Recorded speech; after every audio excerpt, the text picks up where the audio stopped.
ஓம் நமோ பகவதே வாசுதேவாய. ஓம் நமோ பகவதே வாசுதேவாய. நாராயணம் நமஸ்கிருத்ய நரம் செய்வம் நரோத்தமம் தேவீம் சரஸ்வதிம் வியாசம் ததோ ஜெயமுதிரயேத். நஷ்டப்ராயேஷு பத்ரேஷு நித்யம் பாகவத சேவையா பகவதி உத்தம ஸ்லோகே பக்திர் பவதி நைஷ்டிகி. 9வது அத்தியாயம் 4வது ஸ்லோகம்.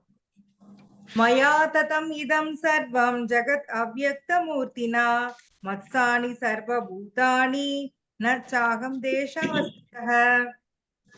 யாரோ ஒருத்தர் மொழிபெயர்ப்பு பொருளுரை படிங்க. நான் படிக்கவா மாதாஜி? படிங்க. மொழிபெயர்ப்பு மற்றும் பொருளுரை வழங்கியவர் தெய்வத்திரு ஆசா பக்தி வேதாந்த சுவாமி பிரபுபாதருக்கு ஜெய். ஜெய். நான் எனது தோன்றாத உருவின் மூலம் இந்த அகிலம் முழுவதும் பரப்பியுள்ளேன். எல்லா ஜீவன்களும் என்னில் இருக்கின்றன, ஆனால் அவர்களில் நான் இல்லை. பொருளுரை. பரமபுருஷ பகவானை ஜடப்புலன்களை கொண்டு உணர முடியாது. பக்தி ரசாமிர்த சிந்துவில் 1.2.234 கூறப்பட்டுள்ளது. அதக ஸ்ரீ கிருஷ்ண நாமாதி நாபவேத் கிருகாயம் இந்திரியைகம் சோவோன்முகேகி ஜிக்வாதௌ ஸ்வயம் ஏவ சேவோன்முகேகி ஜிக்வாதௌ ஸ்வயம் ஏவ ஸ்புரத்யதக. பகவான் ஸ்ரீ கிருஷ்ணரின் நாமம், புகழ், லீலை முதலியவற்றை ஜடப்புலன்களால் புரிந்து கொள்ள முடியாது. தகுந்த வழிகாட்டலின் கீழ் தூய பக்தி தொண்டில் ஈடுபட்டுள்ளவனுக்கு மட்டுமே அவர் வெளிப்படுத்துகிறார். பிரம்ம சம்ஹிதையில் 5.38 கூறப்பட்டுள்ளது. பிரேமாஞ்சன சுச்சரித பக்தி விலோச்சனேன சத்தக சதைவ கிருதயேஷு விலோகயந்தி. பரமபுருஷ பகவானான கோவிந்தரின் மீது திவ்யமான அன்பினை வளர்த்தவர்கள் அவரை எப்போதும் தனக்குள்ளும் வெளியிலும் காண முடியும். இதனால் சாதாரண மக்களுக்கு அவர் தெரிவதில்லை. அவர் எங்கும் நிறைந்து எல்லாவற்றிலும் நுழைந்திருப்பார். ஆயினும் ஜடப்புலன்களால் அவரை அறிய முடியாது என்று இங்கே கூறப்பட்டுள்ளது. அவ்யக்த மூர்த்தினா என்னும் சொல்லின் மூலம் இங்கே குறிப்பிடப்பட்டுள்ளது. ஆனால் உண்மை என்னவெனில், அவரை நாம் காண முடியாவிட்டாலும் எல்லாம் அவரையே சார்ந்துள்ளன. இந்த ஜட பிரபஞ்ச தோற்றம் முழுவதுமே அவரது உயர்ந்த ஆன்மீக சக்தியும் தாழ்ந்த ஜட சக்தியும் இணைந்த கலவையே என்பதை நாம் 7ஆம் அத்தியாயத்தில் விவாதித்தோம். சூரிய ஒளி அண்டமெங்கும் பரவியிருப்பது போல இறைவனின் சக்தியும் படைப்பு முழுவதும் பரவியுள்ளது. அனைத்தும் அவரது சக்தியால் தாங்கப்பட்டுள்ளன. இருப்பினும் அவர் எங்கும் பரவி இருப்பதால் தனது தனித்தன்மையை இழந்து விட்டதாக முடிவு செய்யக்கூடாது. அத்தகு வாதத்தை முறியடிக்க, நான் எங்கும் உள்ளேன், அனைத்தும் என்னில் உள்ளன, ஆனாலும் நான் விலகியுள்ளேன் என்கிறார் பகவான். உதாரணமாக, மன்னன் தனது சக்தியின் தோற்றமான அரசாங்கத்தை ஆள்கிறான். பல்வேறு அரசாங்க துறைகளும் மன்னனின் சக்தியே. ஒவ்வொரு துறையும் மன்னனின் சக்தியை சார்ந்துள்ளன. இருந்தாலும் மன்னன் தனிப்பட்ட முறையில் ஒவ்வொரு துறையிலும் இருக்க வேண்டும் என்று எதிர்பார்க்க முடியாது. இஃது ஒரு பண்படாத உதாரணம் ஆகும். இது போலவே நாம் காணும் தோற்றங்கள் மட்டுமின்றி இந்த ஜட உலகத்திலும் ஆன்மீக உலகத்திலும் இருப்பவை அனைத்தும் பரமபுருஷ பகவானின் சக்தியை சார்ந்துள்ளன. அவரது சக்தியின் பரவலால் படைப்பு உண்டாகின்றது. பகவத்கீதையில் கூறப்பட்டுள்ளது போல் விஷ்டப்யாகம் இதம் கிருதஷ்ணம். தனது பல்வேறு சக்திகளின் விரிவால் பகவான் எங்கும் நிறைந்துள்ளார். ஹரே கிருஷ்ணா. ஹரே கிருஷ்ணா. சோ இப்போ பாத்தீங்கன்னா ரொம்ப முக்கியமான பார்ட்டுகள் நுழையிறோம். ஃபர்ஸ்ட் 3 ஸ்லோகா பாத்தீங்கன்னா, ஃபர்ஸ்ட் பகவான் நான் உனக்கு ஞான விஞ்ஞானம் சொல்லித்தரேன்னு சொல்றாரு. சொல்லிட்டு பக்தி தொண்டு தனக்கு பண்ற பக்தி தொண்டோட பெருமை பத்தி சொல்றாரு. சோ அது எப்படி ராஜ வித்யா ராஜகுக்கியம் அதை பத்தி எக்ஸ்பிளைன் பண்றாரு.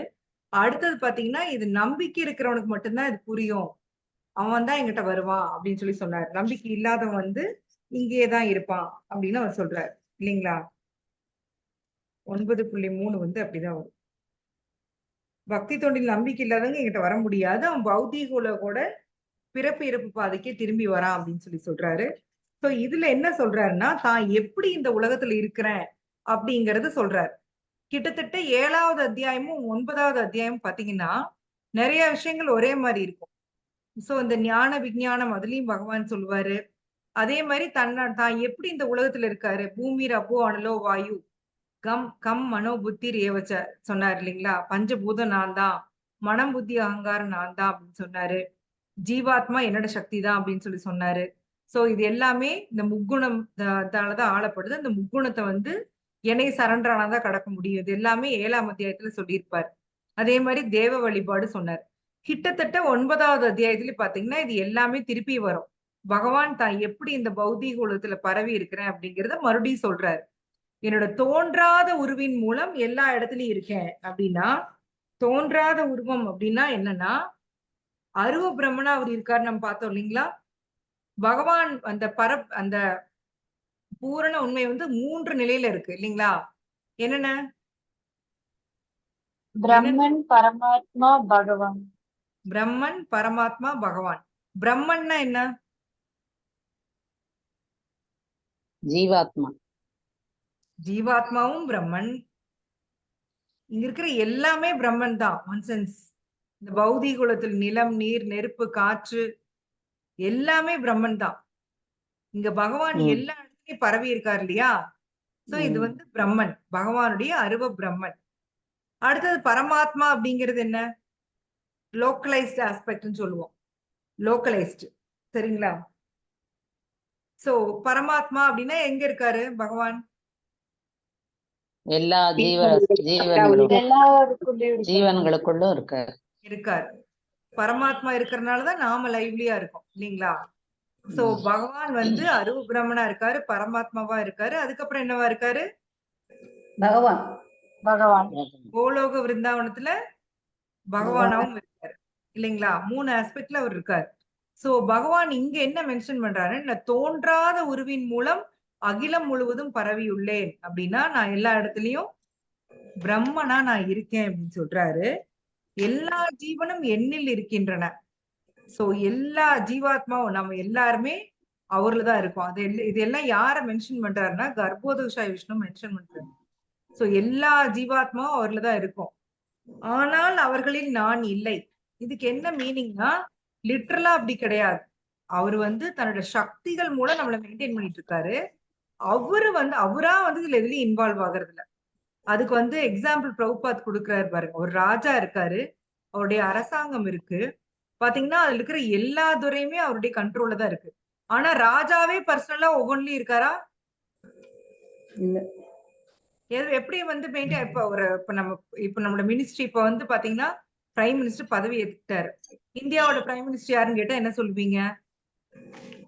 மோடி. சரி, இப்ப வந்து அவரே வந்து இப்ப இந்தியால எவ்வளவு ஸ்டேட்ஸ் இருக்கு, எல்லா இடத்துலயும் அவரே பர்சனலா வராரா? அவர் எப்படி எல்லாத்தையும் பாத்துக்கிறாரு? ஒவ்வொருத்தருக்கும் ஒவ்வொரு டிபார்ட்மெண்ட்டுக்கும் ஒவ்வொரு டிபார்ட்மெண்டா பிரிச்சு தராரு. அதுல போய் அவர் இருக்காரா? இல்ல. எல்லாமே அவரோட கண்ட்ரோல்ல இருக்கு இல்லீங்களா? எல்லாமே மோடியோட கண்ட்ரோல்ல இருக்கு. ஆனா அவர் பர்சனலா ஒவ்வொன்றிலும் இல்ல. அததான் எங்க பகவான் சொல்றாரு. எல்லா ஜீவாத்மாவும் எங்கிட்ட இருக்கு. ஆனா நான் வந்து அவங்கள இல்ல அப்படின்னு சொல்லி சொல்றாரு. சோ அதுதான் பிரபுபாத் அந்த எக்ஸாம்பிள் கொடுக்கிறாரு. இன்னொரு எக்ஸாம்பிள் கொடுத்திருக்காரு பாத்தீங்கன்னா, அந்த ஸ்லோகா பக்தி ரசாமிர்த சிந்துல வருது இல்லையா? அந்த ஸ்லோகா கொடுத்திருக்காரு. நான் அடிக்கடி உங்களுக்கு சொல்ற ஸ்லோகா தான். இப்போ கிருஷ்ணாவே இப்ப நேர்ல இங்கேயே வந்து நிக்கிறாருன்னு வச்சுக்கோங்க, நம்மளுக்கு தெரிஞ்சிருவாரா? தெரியாது மாதாஜி. ஏன் தெரியாது? நம்ம இன்னும் பக்குவப்படல, அதனால தெரியாது. பக்குவப்படல. நிறைய பேர் சொல்லுவாங்க இல்லையா, உன் கடவுள் இருக்காருன்னு சொல்றியே, எங்க இருக்காரு காமி அப்படின்னு சொல்லுவாங்க. சோ ஹிரண்யகசிபுக்கு இருக்கிற குவாலிபிகேஷன் கூட அவங்களுக்கு இல்ல. பகவான் ஹிரண்யகசிபுக்கு தன்னை வெளிப்படுத்திக்கிட்டார் இல்லைங்களா? அவருக்கு இருக்கிற நமக்கு இல்ல. ஏன்னா அவர் வந்து பகவானுடைய கேட் கீப்பரா இருந்தவர்.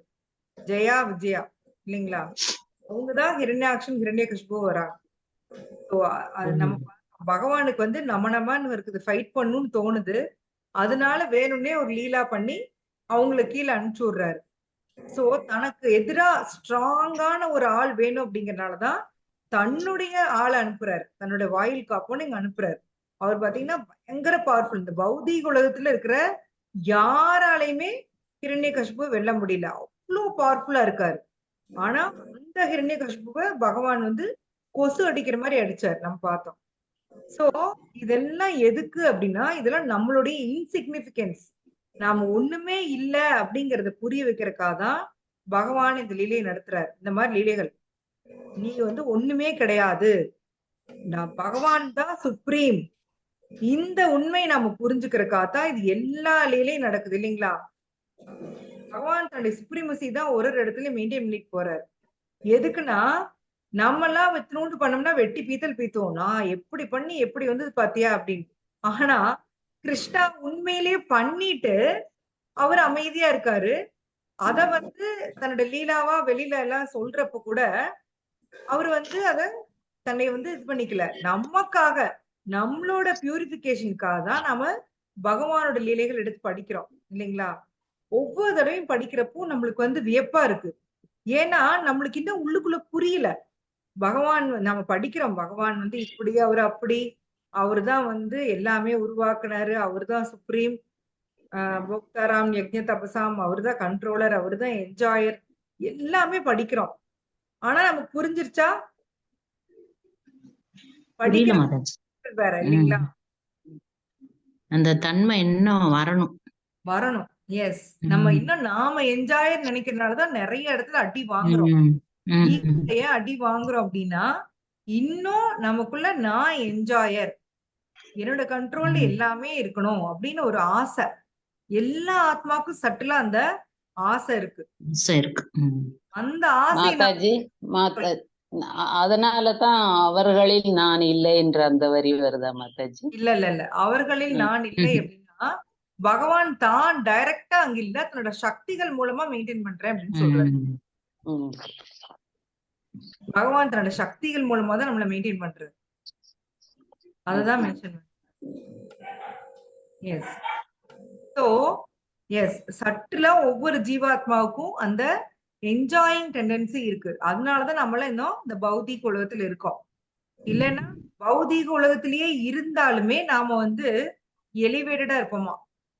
சோ அந்த மாதிரி இருக்கவங்கள பார்த்தாவே தெரிஞ்சிடும். அவங்கள தான் பகவான் வந்து சித பிரக்ஞா, சோ நிறைய சொல்றாரு இல்லையா, இவங்க இப்படி இருப்பாங்க அப்படி இருப்பாங்கன்னு பகவத்கீதையில பாத்தீங்கன்னா நிறைய இடத்துல சொல்லுவார். சோ தெய்வீக இயல்புகள் இருக்கிறவங்க இப்படி இருப்பாங்க, பிரக்ஞா இப்படி இருப்பாங்க. ஒரே நிமிஷம். S, thank you. சோ 14வது அத்தியாயத்துல வரும் தெய்வீக அதுல வந்துட்டு யார பத்தி சொல்லுவாருன்னா, அந்த முக்குணங்களை தாண்டினவங்க எப்படி இருப்பாங்க அத சொல்லுவாரு. 16வது அத்தியாயத்துல வந்து அந்த தெய்வீக இயல்புகள்னா என்ன அப்படின்னு சொல்லுவாரு. சோ 2வது அத்தியாயத்துல சித பிரக்ஞானா யாரு அப்படின்னு சொல்றாரு. சோ இந்த முக்குணத்தை தாண்டினவன் எப்படி இருப்பான் இதெல்லாம் சொல்றப்ப இதெல்லாம் எதுக்கு சொல்றாருன்னா, நாமளே நம்ம கொஞ்ச நாள் பக்தி பண்ணிட்டு நம்ம என்ன நினைச்சுப்போம்னா, பக்தியில நான் ரொம்ப எலிவேட்டடா இருக்கிறேன், நான் பாரு 16 மாலை பண்றேன், பிரசாதமா வச்சு சாப்பிடுறேன், என்னோட ஓய்வு நேரம் பூரா கிருஷ்ணாக்காக செலவு பண்றேன், அதனால நான் பெரிய ஆள் அப்படின்னு நம்ம நினைச்சுக்குவோம். அதுக்காக தான் பகவான் வந்து இந்த அறிகுறி எல்லாம் கொடுக்கிறார். இந்த அறிகுறி எல்லாம் உனக்கு இருக்குதான்னு நீ பாத்துக்கோ. பிரகாசம்ச பிரவிருத்திம்ச பிரகாசம்ச அப்படின்னு சொல்லி ஒரு ஸ்லோகா வரும். இதெல்லாம் உனக்கு இருக்கா, இருந்தா நீ முக்குணத்தை கடந்தவன். சித பிரக்ஞா எப்படி எல்லாம் இருப்பாங்க, நீ அந்த மாதிரி இருக்கியா? அவங்க வந்து மனோகதான், மனக்கற்பனை எல்லாம் விட்டு அவங்க ஸ்டெடியா இருப்பாங்க. சோ இந்த பௌதீக உலக பந்தத்துல அவங்க சிக்கிக்க மாட்டாங்க, அவங்களுக்கு இன்ப துன்பம் எல்லாமே சமம், இந்த மாதிரி எல்லாம் சொல்றாரு. தெய்வீக இயல்புகள் இருக்கிறவங்க எப்படி இருப்பாங்க, அவங்களுக்கு அச்சம் பயம் இருக்காது, இந்த மாதிரி எல்லாம் இருப்பாங்கன்னு சொல்லி அறிகுறிகள் கொடுக்கிறார். சோ நம்ம உண்மையாவே பக்தியில முன்னேறிட்டோமா அப்படின்னா, நாம இதையெல்லாம் வச்சுதான் நம்ம செக் பண்ணிக்கணும். உண்மையா பக்தியில முன்னேறி இருக்கோமா, இல்ல இதெல்லாம் என்னுடைய கற்பனையா. சில சமயங்கள் என்ன ஆகும்னா, நம்ம கேட்கறது பூராவுமே ரொம்ப ரொம்ப ஹை பிலாசபி. பகவானே டைரக்டா நம்ம கொடுத்திருக்காரு பகவத்கீதை. இது ரொம்ப ரொம்ப ஹை பிலாசபி. இது தொடர்ந்து கேட்கிறப்ப என்ன ஆயிரும்னா, எனக்கு எல்லாமே இருக்குது அப்படின்னு நம்ம நினைக்க ஆரம்பிச்சிருவோம். சோ அதுவும் ஒரு விதமான ஃபால்ஸ் ஈகோ தான், பொய் அகங்காரம். அது வந்துருச்சு அப்படின்னா நம்ம பக்தியில முன்னேறவே முடியாது. நாம எந்த இடத்துல நிக்கிறோமோ அப்படியே நின்றுப்போம். அந்த ஒரு சினிமால வரும் இல்லைங்களா, ஓடுறன்னு நினைச்சிட்டு ஒரே இடத்துலயே அப்படி ஓடிக்கிட்டே இருப்பான். ஆனா பாத்தீங்கன்னா அதனால ஒரே இடத்துல தான் இருப்பான். சோ அந்த மாதிரி ஆயிரும். அதனாலதான் ஆச்சாரியாஸ் நமக்கு வந்து மண்டையில கொட்டு வச்சுட்டே இருக்காங்க. இந்த பாருங்க, பக்தன்னா இப்படிதான் இருப்பான். நீங்க அப்படி இருக்கீங்களா? அதனாலதான் நம்மள ஒரு ஆன்மீக குருவுடைய வழிகாட்டுதலின் கீழ வைக்கிறாங்க. சக பக்தர்களோட இருக்க சொல்றாங்க. நம்ம ஒருத்தர் பார்க்கிறப்பதான் நமக்கும் புரியும். ஓ! நம்மளுடைய நிலை இதுவா? அப்படின்னு சொல்லி நமக்கும் புரியுமா? அதுக்காக தான் இது பண்றாங்க. சோ இந்த ஸ்லோகா அதக ஸ்ரீ கிருஷ்ண நாமாதி நம்ம இத அடிக்கடி பார்த்திருக்கோம். என்ன அப்படின்னா, என்னால என்னுடைய புலன்களை வச்சு பகவான உணர முடியுமா அப்படின்னா, கண்டிப்பா உணர முடியாது. எப்ப முடியும் அப்படின்னா, சேவான் முகேகி ஜிஹ்வாதவ் ஸ்வயம் ஏவ ஸ்புரத்தியத. நான் என்னுடைய ஜட புலன்களை வச்சு பகவான உணர முடியாது. அந்த புலன்களை வச்சு அவருக்கு சேவை செய்யறப்போ, அப்ப என்ன ஆகும்னா, இப்ப நாக்குனால நான் என்னென்ன சேவை செய்ய முடியும் சொல்லுங்க? பகவானுக்கு என்னுடைய நாக்கு மூலம் நான் என்னென்ன சேவை செய்யலாம்? பஜனை பண்ணலாம். ஓகே. ஹரே கிருஷ்ணா மந்திரம் சொல்லலாம். ஹரே கிருஷ்ணா மகாமந்திரம் சொல்லலாம். ஹரே கிருஷ்ணா மகாமந்திரம் சொல்லலாம். மத்தவங்களுக்கு சொல்லிக் கொடுக்கலாம். சொல்லிக் கொடுக்குறீங்க மாதாஜி. பிரசாதம் சாப்பிடுறது. பிரசாதம் சாப்பிடலாம். எஸ். நமக்கு பிடிச்சமானது. அதை விட்டுட்டீங்க. எல்லா ஜீவாத்மாவுக்கு ரொம்ப பிடிச்சது சாப்பிடுறது. சாப்பாடு பிடிக்காத ஜீவாத்மா இந்த உலகத்துல ஏதாவது இருக்குமான்னு கேட்டீங்கன்னா இருக்கவே இருக்காது இல்லைங்களா? அதுல சில பேருக்கு பிடிக்கும், பிடிக்காது. ஓகே. ஆனா ஃபுட்டு மேல கிரேஸ் இல்லாதவங்களே யாருமே இருக்க முடியாது. எல்லாருக்குமே நல்ல வெரைட்டியா சாப்பிடணும், நல்லா அழகா ட்ரெஸ் பண்ணிக்கணும், வெவ்வேறு இடங்களுக்கு போயிட்டே இருக்கணும் அப்படின்னு அந்த ஆசை இருக்கு இல்லைங்களா? ஏன் நம்ம உடம்பு சரியில்லாதப்ப ஃப்ரஸ்ட்ரேட் ஆகிறோம்னா, இது 3மே பண்ண முடியாது இல்லைங்களா? பண்ண முடியல. உடம்பு சரியில்லாம போயிடுச்சுன்னா நல்ல சாப்பாடு சாப்பிட முடியாது, நல்ல ட்ரெஸ் போட முடியாது, வெளியில போக முடியாது. இது 3மே பிளாக் ஆயிரும். அதனாலதான் ஃப்ரஸ்ட்ரேட் ஆகுறோம். சோ நம்மளை பொறுத்த வரைக்கும் என்ஜாய்மெண்ட் என்னன்னா இது 3 தான். நல்லா சாப்பிடணும், நல்லா ட்ரெஸ் பண்ணணும், ஊர் சுத்தணும். அதே மாதிரி எல்லாமே என்னை வந்து ஜெய் ஜெயின்னு சொல்லணும். நீ பெரிய ஆளு, நீ எப்பேற்பட்டவ அப்படின்னு சொல்லி நம்மள புகழணும். இதெல்லாம் இருந்துருச்சுன்னா நமக்கு வந்து பௌதிகமா ஆஹாஹா நான் என்ன ஒரு அருமையான வாழ்க்கை வாழ்றேன் அப்படின்னு சொல்லி நம்ம எல்லாருமே நினைச்சுக்குவோம். ஆனா என்னன்னா நமக்கே தெரியும், ஒரு நாள் நம்ம நல்லா சந்தோஷமா சிரிச்சிட்டோம்னா அடுத்த நாள் என்ன ஆயிரும்? சோகமாயிருவோம். கொட்டு விடுவோம் இல்லைங்களா? நங்கு நங்குன்னு ஏதோ ஒரு பிரச்சனை, ஏதோ ஒரு பிரச்சனை. அது வந்து பிரச்சனையே இருக்காது. ஆனா ஒரு பிரச்சனை உருவாகி நம்ம கழுத்தை நெரிக்கிறதுக்கு வந்துரும் இல்லைங்களா? யாரோ ஒருத்தர் ஏதோ ஒரு 7.5 கூட்டிடுவாங்க. இந்த பௌதீக உலகத்தினுடைய டிசைன் அது.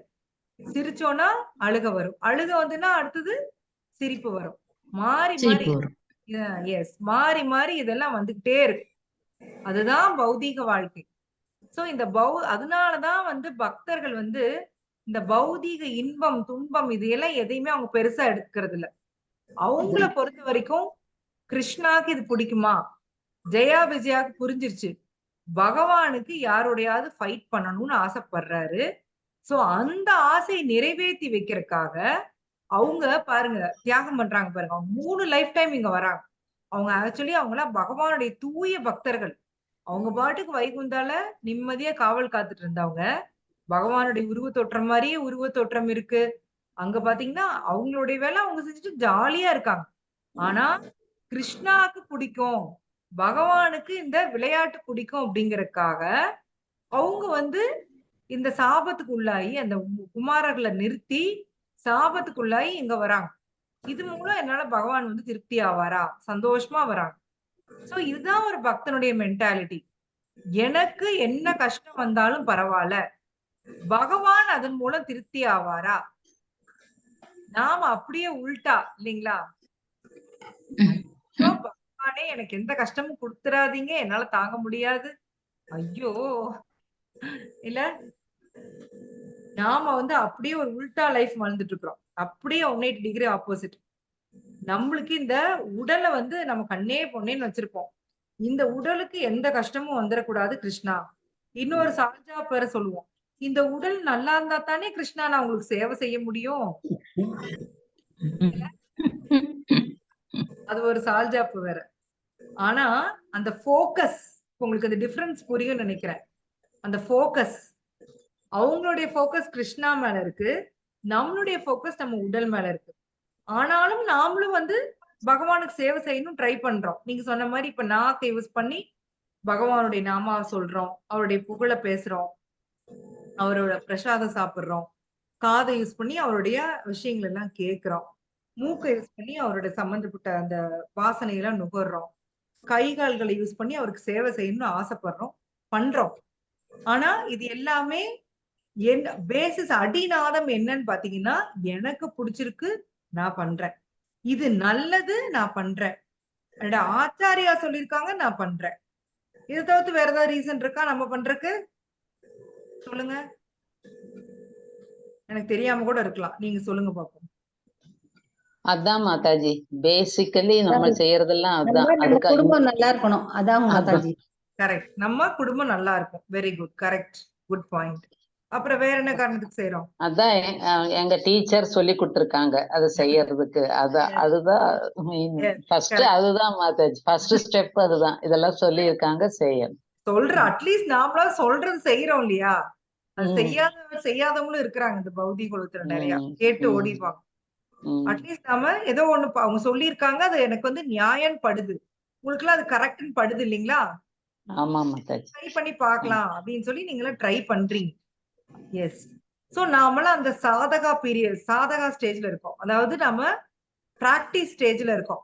எனக்கா வரல, பட் பிராக்டிஸ் பண்ணி வர வச்சுக்கிறேன். எனக்கா கிருஷ்ணா மேல இன்னும் லவ் பெருசா வரல, கொஞ்சம் கொஞ்சம் மைன்யூட் லெவல்ல இருக்கு.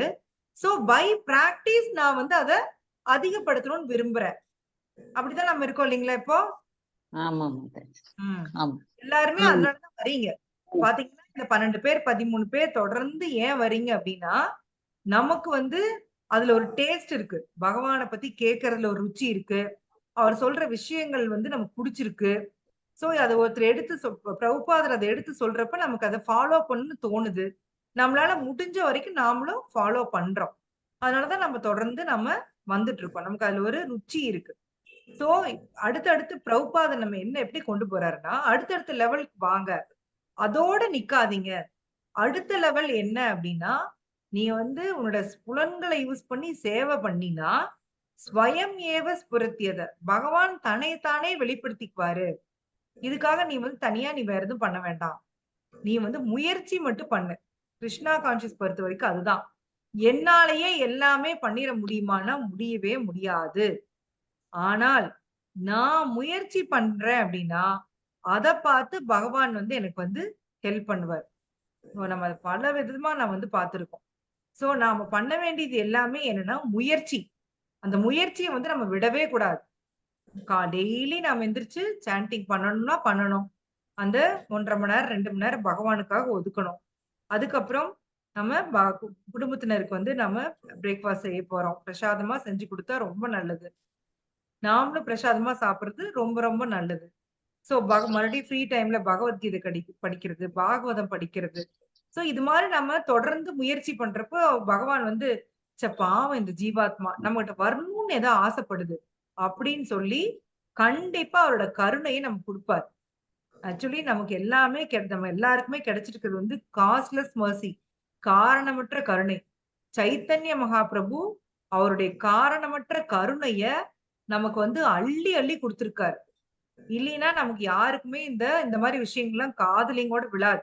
நீங்க என்னமோ நினைச்சுக்கலாம், நானே தாங்க கோயிலுக்கு போனேன், இல்லைங்க நானே தான் அந்த கிளாஸ் அட்டெண்ட் பண்ணேன், நானே தான் எல்லாத்தையும் கேட்டுக்கிறேன். இல்லவே இல்ல. பகவானுடைய கருணை உங்களுக்கு இருக்கிறனாலதான் உங்களுக்கு வந்து நீங்க பக்தர் உங்களை தேடி வந்தாலும் நீங்க அதை எடுத்துக்குவீங்க. உங்களோட சுக்கிருதியும் இருக்கணும், பகவானுடைய கருணை, பக்தர்களுடைய கருணை, இது எல்லாம் இருந்தா ஒருத்தருக்கு வந்து பக்தி வரும். சும்மா அப்படியே பக்தி வந்துராது. சோ இதுல வந்து அதான் சொல்றாரு. சோ ஜட புலன்களால் புரிஞ்சுக்க முடியாது, தகுந்த வழிகாட்டின் கீழ் தூய பக்தி தொண்டில் ஈடுபட்டவனுக்கு மட்டும்தான் அவர் வந்து தன்னைய வெளிப்படுத்திக்கிறாரு. சோ அந்த பிரம்ம சமிதா ஸ்லோகா வந்து பிரபுபாதர் கொடுக்கிறார். பிரேமாஞ்சன சுச்சரித பக்தி விலோசனேன. சோ பகவானுக்கு பார்க்கணும்னா அந்த கண்களுக்கு வந்து ஒரு மை போடணும். அது என்ன மை?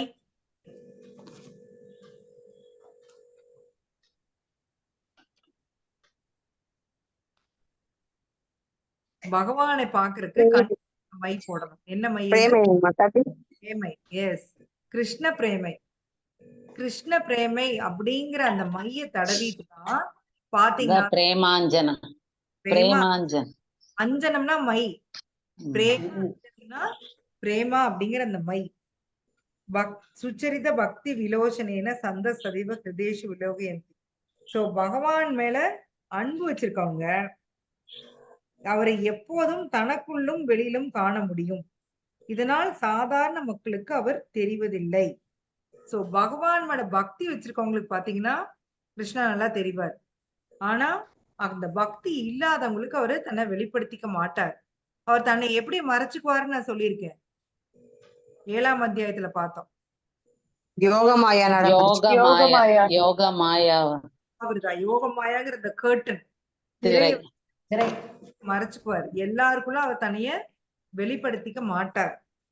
அவர் எல்லா இடத்துலயும் இருக்காரு. ஆக்சுவலி பாருங்க, உங்களை சுத்திலும் பாருங்க, எல்லா பொருள்லயுமே கிருஷ்ணா இருக்காரு. ஆனா நம்மளுடைய கண்களுக்கு வந்து புரியல. நமக்கு புரியல இன்னும் கிருஷ்ணா எல்லா இடத்துலயும் இருக்காரு. நம்ம தியரியா படிக்கிறோம். இன்னும் நமக்கு கிருஷ்ணா எல்லா இடத்துலயும் இருக்கிறாருங்கிறது புரியல. அதனாலதான் நாமெல்லாம் வந்து அந்த அந்த கனிஷ்ட அதிகாரி போன ஸ்லோகால பார்த்தோம் இல்லையா? கனிஷ்ட அதிகாரிங்கிறவர் என்ன நினைப்பாருன்னா, பகவான் கோயில்ல அந்த சிலையில மட்டும்தான் இருக்காரு, வேற எங்கேயும் இல்ல அப்படின்னு நினைப்பாங்களாம். ஆனா பகவான் எங்க இருக்காரு சொல்லுங்க?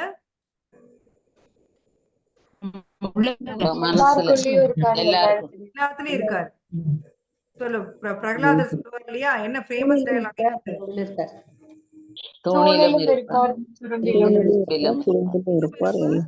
துரும்பிலும் இருப்பார்.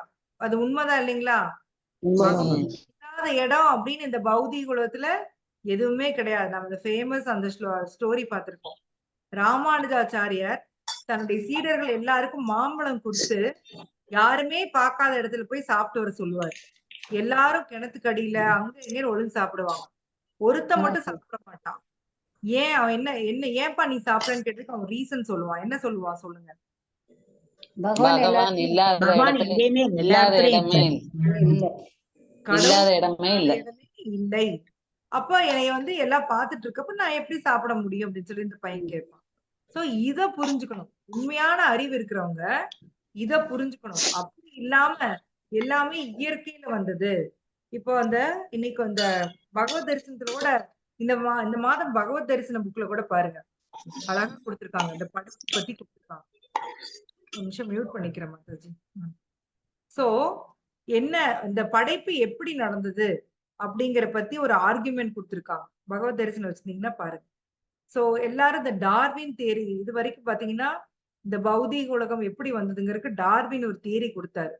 அவரு என்ன தியரி கொடுத்திருக்காருன்னா, ஒரு செல் உயிரினம், அதுல இருந்து 2 செல் உயிரினம், 3 செல் உயிரினம், 4 செல் உயிரினம் அப்படியே வந்துட்டே இருந்தது அப்படின்னு அவர் சொன்னாரு. அதுக்கப்புறம் வந்து குரங்கு வந்து குரங்குல இருந்து மனிதன் வந்தான் அப்படின்னு சொன்னாரு.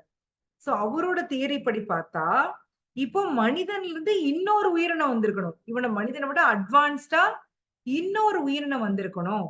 ஆனா அப்படி எதுவும் வரல இல்லைங்களா? இது வரைக்கும் மனிதனை விட உயர்ந்த உயிரினம் தான் வந்திருக்கா? இல்ல இல்லையா? சோ அப்ப அவரோட தியரி வந்து இங்கே அடிபட்டு போகுது இல்லையா? ஏன்னா இவல்யூஷன் நடக்குதுன்னா நடந்துகிட்டே இருக்கணும்.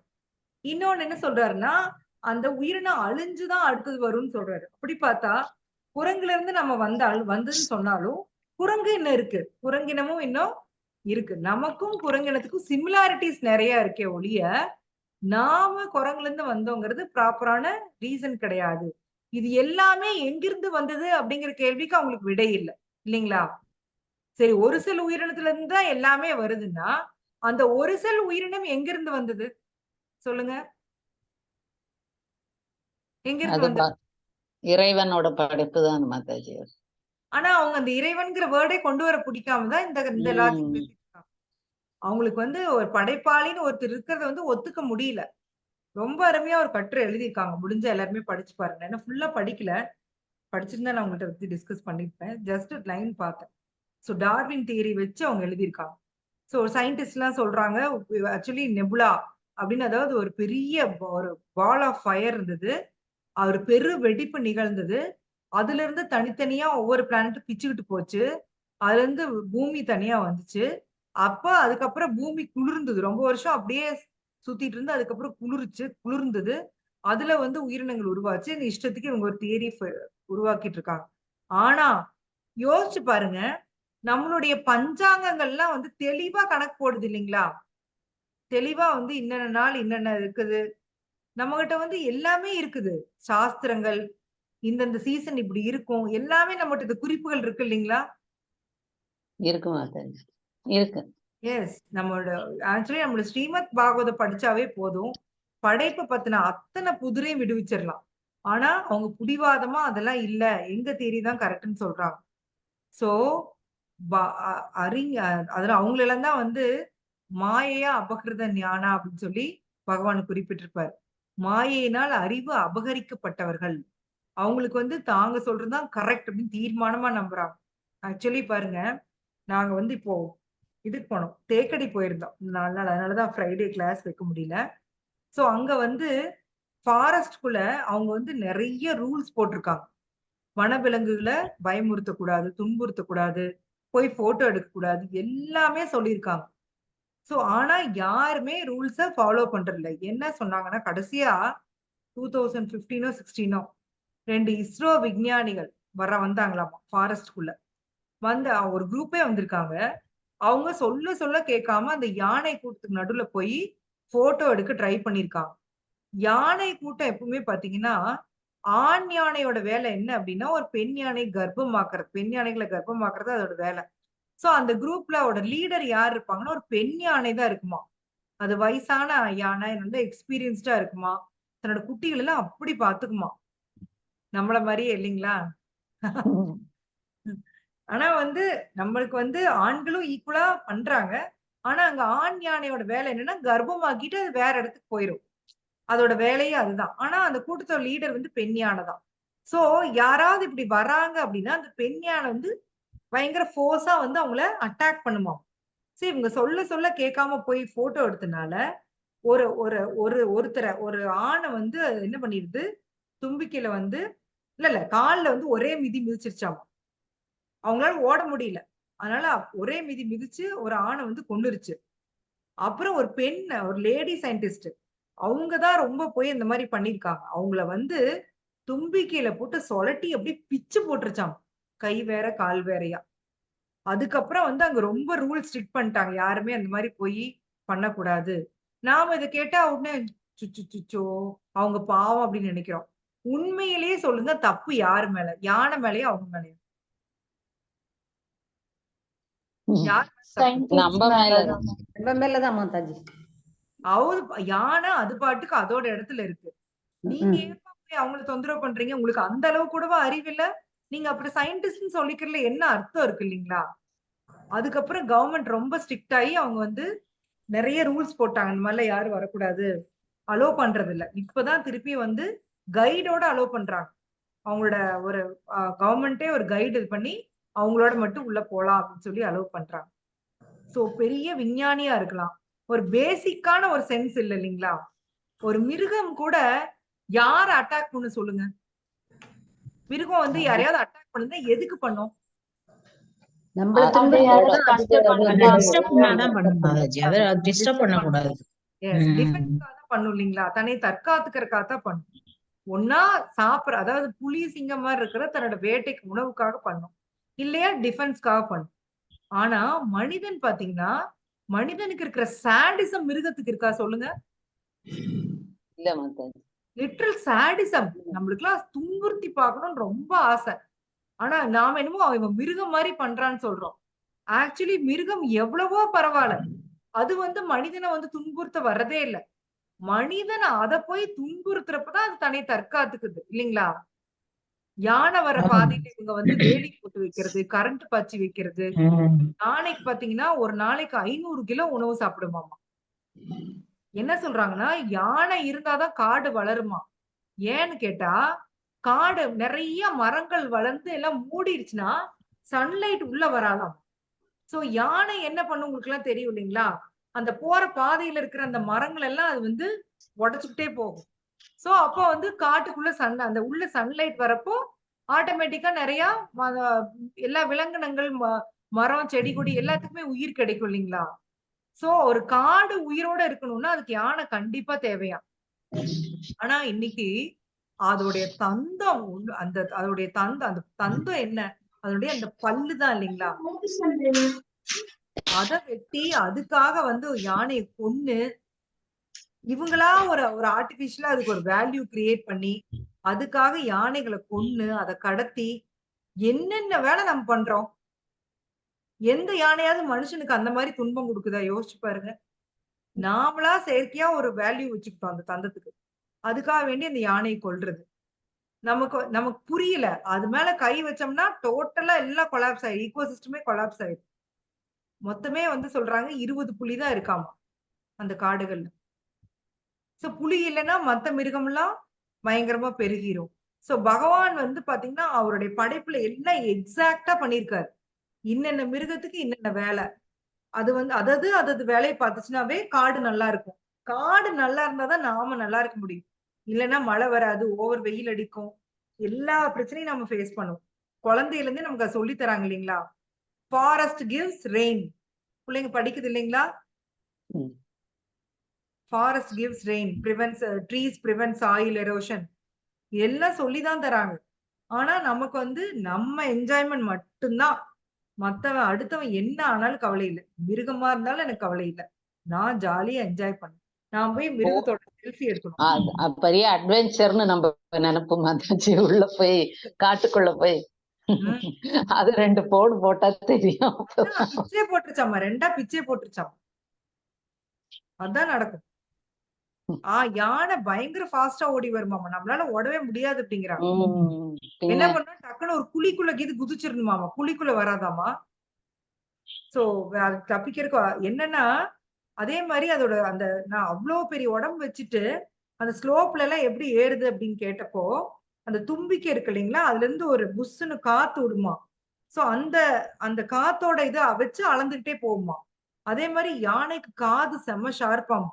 தூரத்துல இருந்து ஏதாவது மிருகம் கத்துறது கூட அதுக்கு வந்து புரியுமாமா. அங்கிருந்து ஒரு யானை பேசுறதும் இது வந்து புரிஞ்சுக்குமாமா. அதே மாதிரி பயங்கர ஞாபக சக்தியா. உங்களை 10 வயசுல பார்த்தா 40 வயசுல உங்களை பார்த்தாலும் ஞாபகம் வச்சிருக்குமா. இத்தனை சக்தி இருக்கு அந்த யானைக்கு. நம்ம வந்து மிருகம்னு சொல்லி கேவலமா நம்ம சொல்றோம் இல்லைங்களா? சோ நாமளும் யானையாவும் பிறந்திருப்போம். நீ உனக்கு அப்படி ஏதாவது நீ யானையோட கும்மால அடிக்கணும்னு நினைச்சா அடுத்த ஜென்மத்துல பகவான் நம்மள யானையா காட்டுக்குள்ள போட்டுருவாரு. கிடக்க வேண்டியதுதான். சோ எல்லாத்தையும் நம்முடைய சுயநலத்துக்காக அப்படி யூஸ் பண்ண கூடாது.